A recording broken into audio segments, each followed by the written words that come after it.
बिस्मिल्लाहिर्रहमानिर्रहीम। अस्सलाम वालेकुम। एमबी न्यूज़ के डिस्ट्रिक्ट बुलेटिन के साथ मैं हूं नुज़हत नूर। बुलेटिन का बाकायदा आगाज कर लेंगे और सबसे पहले खबर शामिल करेंगे लाहौर से फहद अली की रिपोर्ट के मुताबिक, जहां पर अमरीकी सफ़ीर ने वज़ीर आला मरियम नवाज शरीफ से मुलाकात की है। वज़ीर आला पंजाब से अमरीकी सफ़ीर की मुलाकात। वज़ीर आला पंजाब मरियम नवाज शरीफ ने कहा है कि पाकिस्तान को मौशी बहरान से एक मुस्तहकम हुकूमत ही निकाल सकती है। वज़ीर आला पंजाब मरियम नवाज शरीफ से मुलाकात के सफ़ीर डॉलन ब्लूम की मुलाकात हुई। डॉलन ब्लूम ने पहली खातून वज़ीर आला पंजाब मुंतखब होने पर मरियम नवाज शरीफ को मुबारकबाद दी। अमरीकी सफ़ीर ने अवाम दोस्त मनसूबों पर तेज़ी से अमल दरामद करवाने के लिए वज़ीर आला मरियम नवाज की काविशों को सराहा।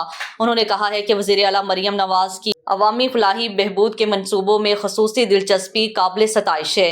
अमरीका गुर्बत के खात्मे और इक़्तिसादी तरक्की के लिए पंजाब हुकूमत के साथ मज़ीद काम करना चाहता है। इस मौका पर मरियम नवाज शरीफ ने कहा है कि अमरीका और पाकिस्तान के इक़्तिसादी ताल्लुकात दहाइयों पर मुहित हैं। पंजाब में अमरीकी सरमायाकारी के लिए महफूज माहौल फराहम करेंगे।